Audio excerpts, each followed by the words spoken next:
Typically, when we're thinking about our business, about expanding into a Whole Foods market, we're thinking about how do we talk to the buyers, how do we find the right buyers, what is our brand play, what is the right marketing and cost and margins, etc. But getting into a Whole Foods isn't going to be that easy. Guys, I'm going to give you some insight right now.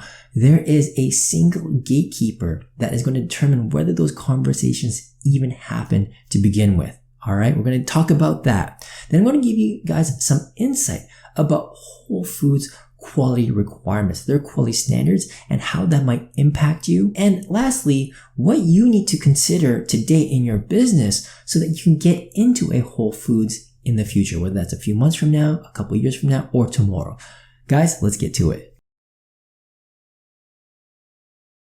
If this is your first time here, my name is Brian. Good to meet you. And I'm here to help you grow your health supplement business. I really want to see you guys succeed, but we want to make sure you're doing it the right way. That means complying with FDA, FTC, and other regulations so that it's smooth sailing for you, so that you can get into a Whole Foods, into a CVS without any issue. And I've been in this field for a very long time, over 15 years, working with large global billion-dollar organizations as well as the small and medium-sized businesses. So I'm here to bring my wealth of knowledge to you. Hopefully you find this information useful. So let's talk about Whole Foods. So the first thing I want to talk about is that gatekeeper. Before you can even talk to that buyer, before the buyer is going to look at you seriously, you need to get through the Whole Foods legal and compliance team. That's right. They actually have their own legal team. They have their own regulatory affairs people. They've got their own compliance people to vet your brand, right? To vet your formula. And they're going deep. People, they're going to be looking at your formula. They're going to be looking at your label for compliance. They're going to be looking at your website, and they want to see how are you substantiating your claims. They're going to be diving in as if they were FDA. And the reason why they're doing that is because they want to protect themselves. They don't want to just bring in any brand. Like, what if your brand was completely non-compliant and it's sitting on their store shelves? What does that say about Whole Foods, right? And then also, what does that mean for them from a litigation standpoint? What's stopping a lawyer from suing them and saying, hey, how can you let a non-compliant product, how do you let that brand into your stores, right? And sell it to the mass market.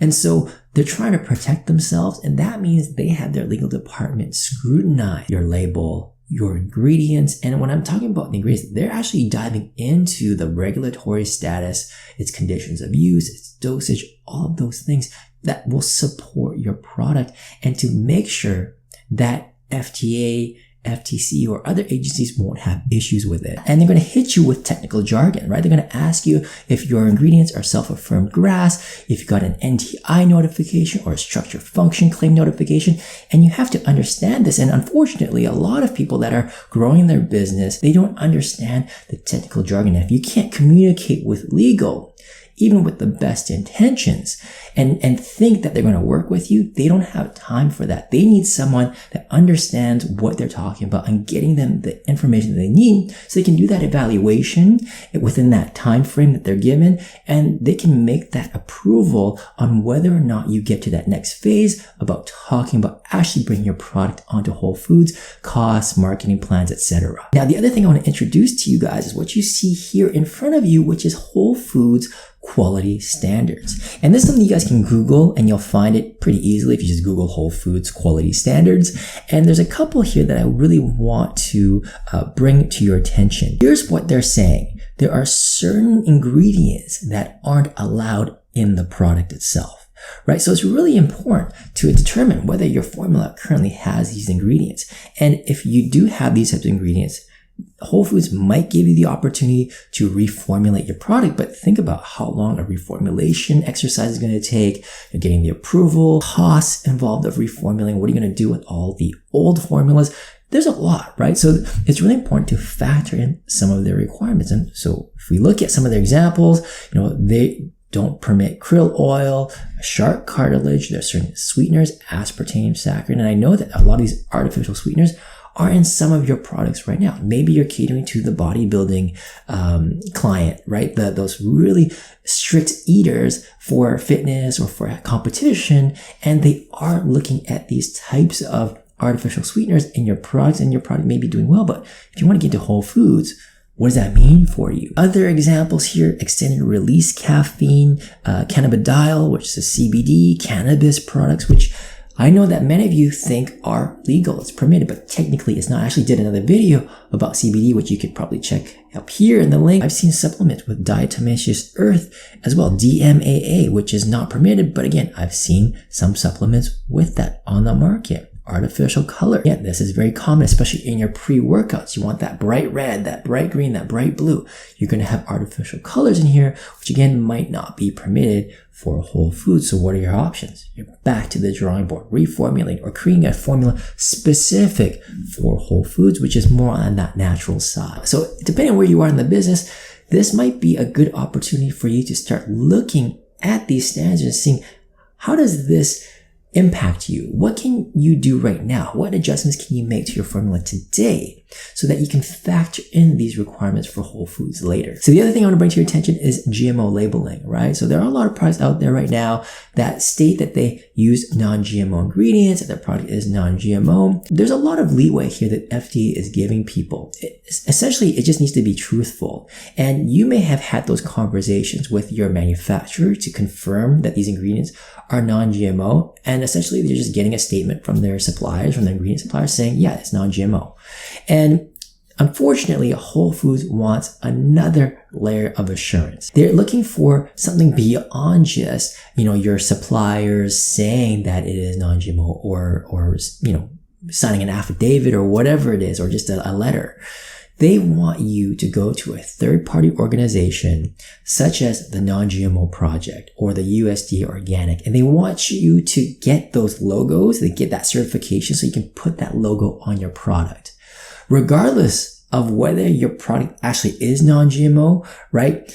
If you don't have this logo, you cannot have a non-GMO claim on your product according to Whole Foods. This isn't an FDA thing. This is a Whole Foods thing, right? And I'm going to tell you right now, getting non-GMO Project, USDA Organic, Nutrisource iGen Tier 3 is costly, right? There's a cost for testing. There's a cost for audits, right? Your facility needs to be audited by non-GMO Project or the USDA, the certification for the organic certification. They need to go and audit the facility, right? What if they find something? What if they find an issue with the facility? Now they have to invest in upgrades, takes more time. So there's a huge cost to this exercise, let alone the certification process itself, right? They're going to be digging into your formula. You have to reveal your proprietary formula. You have to reveal who your ingredient suppliers are. This is big, right? For a lot of you, this might be a huge thing. So again, I really want to take the time and highlight how getting into a Whole Foods